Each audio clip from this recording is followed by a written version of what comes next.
Welcome, viewers.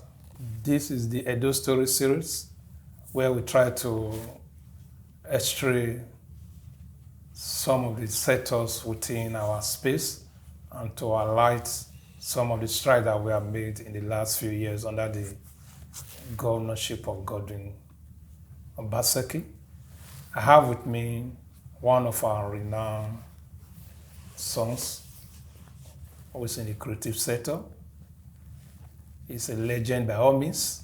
He's an actor, he's a producer, he's a director, and of course, he's a creative entrepreneur. And so we're going to be looking at the creative industry, what it was before the coming of Godwin Obaseki onto the stage, and what it is in the last 7 years that we have done within the space. Welcome, sir. Thank you very much, my brother. Yeah, please kindly again introduce yourself and then. My name is Henry Yubosa Legema. I'm an actor, producer, and director. And I am what they call a filmpreneur. Good. That's a good one. So briefly, before now, what was the creative and entertainment industry in Edo State like prior to 2016, to be precise? Prior 2016 was a self-help sort of enterprise for practitioners. You create the environment, you create the situation, and maybe can it as a film. You go cap in hand, trying to raise money here and there, and there was no government presence at all. So it was a wee set up for everybody. That's where we were.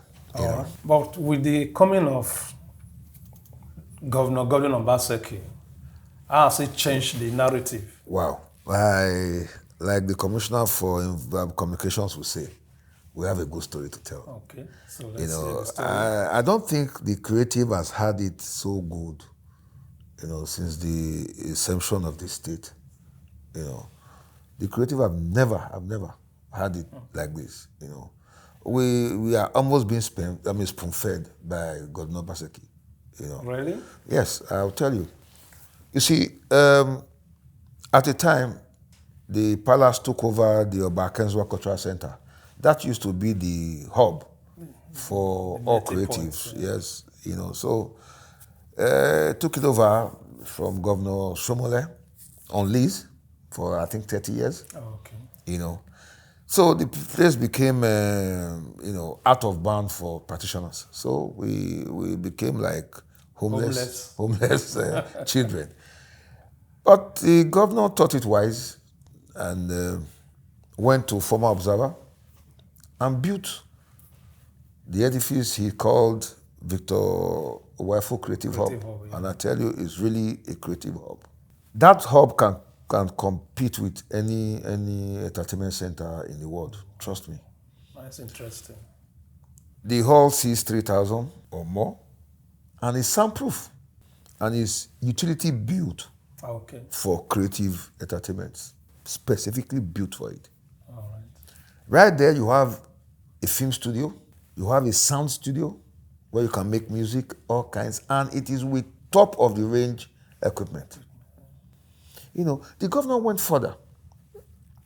He brokered, memorandums of understanding with production houses within and outside the country. Got Rock TV, got African Magic, got Netflix, got Bonnie. Okay. And he signed agreement with them. And he did told these people that, look, come to Benin to shoot, and we'll make it convenient for you. And he's doing just that. He made arrangements with some hotels in Benin, top of the range hotels, like Lodgeville, If your room is 50,000 and the producer wants it, government will pay 25,000. Okay. You producer go and pay 25,000. It's not a promissory matter. It's already going on. And I can tell you I've enjoyed that services over 4 or 5 times as we speak. Not as a producer yet, as an actor on the set. Okay. And I'm resided in Benin. But last shoot I had, I was lodged at Lodgeville. And the producer told me what the government or governor has done for them. Okay. subsidized their hotel rate, and there's a hub they built here, they call it Shelter. It has 100-bed space. Part of that center they use to house all these Libya returnees. Oh, okay. Then the governor asked the Edo Creative Hub with Edo Jobs, whom used to manage the place, to give bed space to producers where they can house their production crew. All right. And it's been on since last year. That saves over 45% of a production cost. So I don't think we have had it any good like this. Okay. You know. Besides that, what other incentives has the governor really put in place to propel the industry? Okay, I tell you one he's done. There is the Edo State International Film Festival. Okay. It was it was opened last year, and $10,000 was the prize money for categories. Okay. But now it's been raised to $35,000 US. Not naira. No, US dollars. And I can tell you what, it's an international film festival, so you can't be talking naira. But you see, because people already know there's a festival coming up, our own state, Edo State producers went into film productions more. Okay. Because there's something to look forward to, And it's not just an incentive, it's a wake-up call for Edo creatives, Yeah. And do you know right now as we speak, Edo Jobs gives producers, film producers, equipment to shoot movies. Okay. Almost free. So if I'm a producer and I have a reason to shoot anywhere, why would I go anywhere else? Why can I come to Edo State where my crew can be given a bus and a Sienna to move from one location to the other? Free of charge. So why go to any other state when I can get it almost free here? So I think that is another incentive the man has done. Okay, but let's look at terms of the economy or the multiplier effect for the economy. Yes. Let's like the area of job creation to produce a typical film. A film-making situation is not a one-man thing. Sure. You have your crew of not less than 18. These are technocrats in what they do. Okay. And Edo State, as we speak, because there have been this influx of film productions, our people are even learning on the job. So now as a producer, you don't even need to bring a cameraman from anywhere else, because you have very good DOPs, very good cameramen here. Because as we speak, there are over 5-6 films going on, and it's been like that in the last 1 year. So our people have now learned on the job. Our people are now costumers, lightmen, soundmen, on set. So it is this influence that has improved our skills, and our people are already, putting that into practice here. You see, the governor made this point straight with the producers.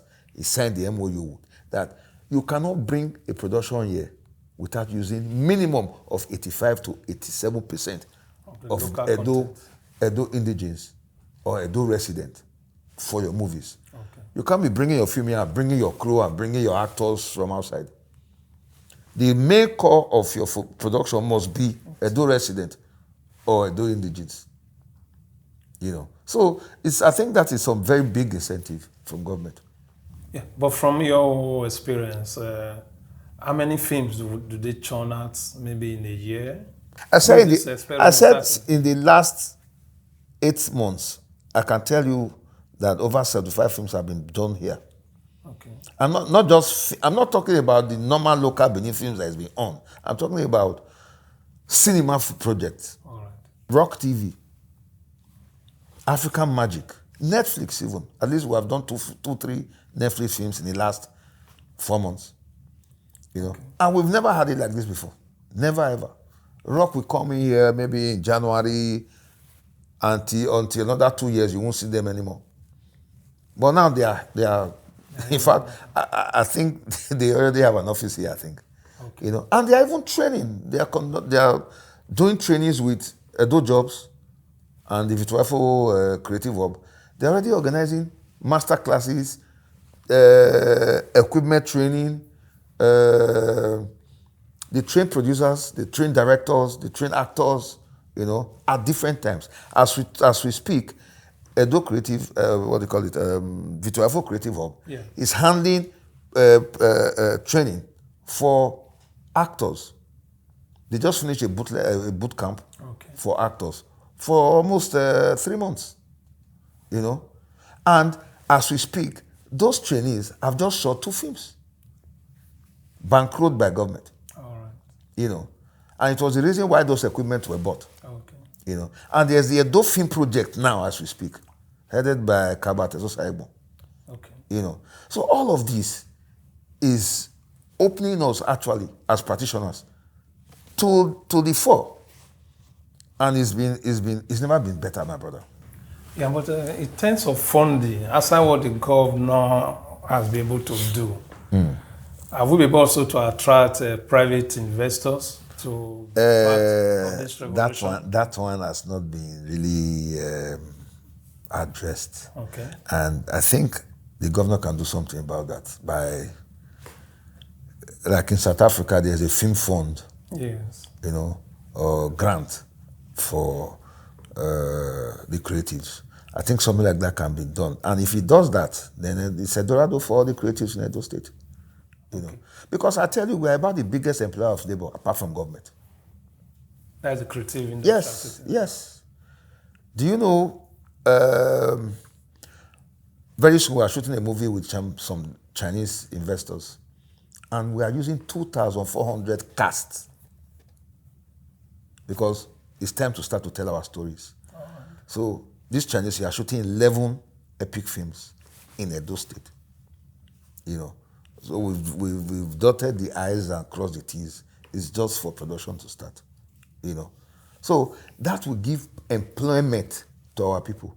And the people are ready because they have been trained. During the film festival, last year, they had master classes. This year, I'm sure we'll have bigger master classes. And during master classes, you are really, really trained. Because resource persons who are already vast in this business will impart knowledge on our people. And you see, our people are really interested in this business, but no investors. So we still depend on our brothers in the US or in diaspora or our friends, or you go to Lapo, which is a risk, or go to the bank to try to get this and that. So if government creates a sort of film fund, then I think... Bankrolled by the government? Yes.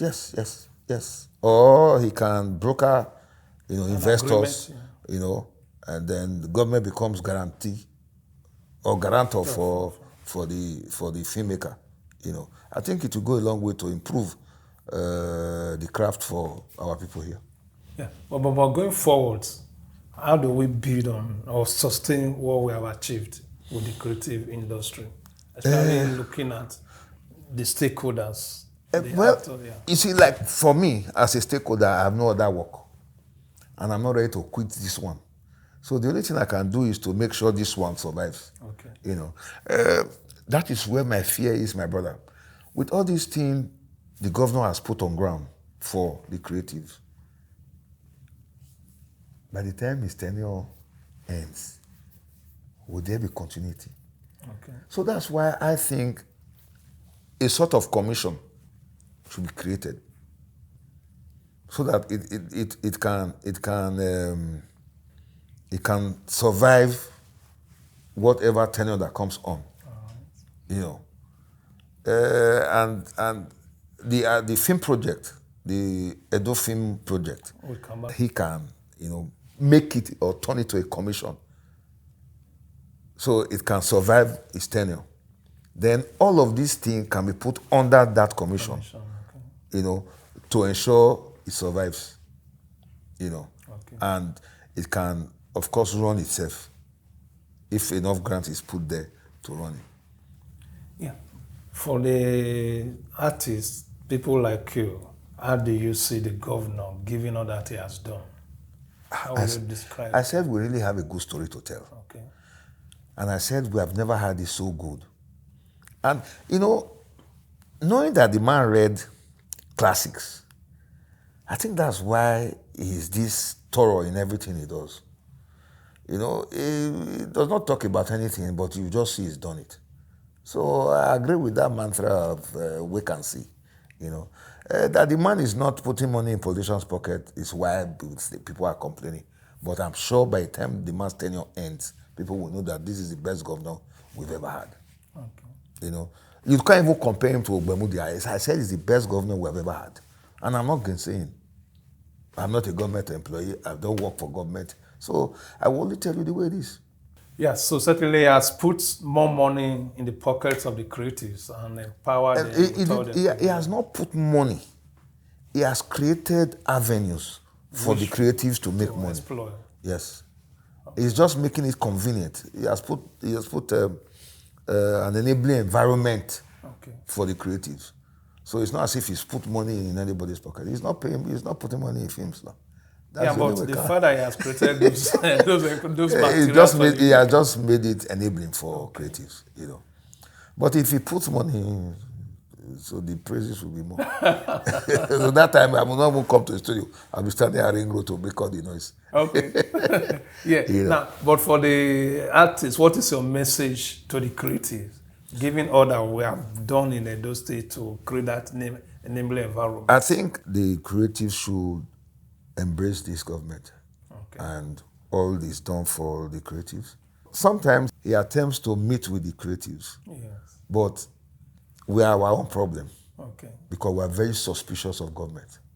Suspicious in this sense.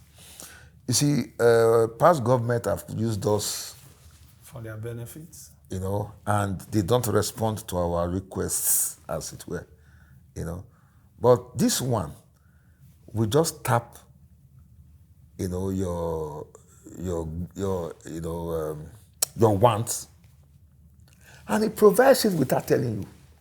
You will just see that the thing is there, you know. So it will be for our own good if we embrace what is put down, if we can appreciate what is done, you know. And the only way we can appreciate what is done is to take advantage of what he has provided. Mm-hmm. So certainly as an Edo man, as a Benin man, which means that the vision that the governor will be trying to pursue, the dream of making Edo great again, it has come to reality. Will you say that? That's even an understatement. That's an understatement. I entered this government house just now and I thought I was somewhere in Texas. Okay. You know. This place used to be one very dead end where, you know, you see green muck growing on walls and all that. But you don't see any of that anymore. And that's how it is with the ministries. Okay. I shot a movie inside the court some couple of weeks back, or days back. And then they took me around because we're wrecking to get the courtroom. And they took us around the courtrooms. Brother. Could you believe what you saw? I actually wanted to commit crime so I can have reason to come to court. You know. So you can face 3 courts. You know, the place was heavily AC'd. Yeah. And of course I saw that the place was not just being computerized, it was sounded. So you don't need to shout. Okay. So you just go to court and come out without crease on your shirt. You know. And that's how it is with all the ministries. Yes. I was in the ministry, the Palm House just now, this morning. Whew. Brother. That's changed. Like I said, until this man's tenure ends, people will not understand or appreciate what is done. This is the best I have seen. I'm over 60. And I'm a Benin man. I grew up here. I went to primary school here. Okay. And I've lived here almost all my life. So I know this town. You know, we have never had this so good. As an artist, you must be happy and fulfilled with what you have seen. One of the reasons why I refuse to leave Edo for anywhere else. Edo is home. Benin City in particular. I'm 101% Edo. Okay. So thank you so much. Welcome. Mr. Henry Legeman. Here we are, we've had it, and we heard from him telling us how it has been within the last couple of years with the creative industry. Stay tuned as we bring you another personality in the Edo Story series. Thank you.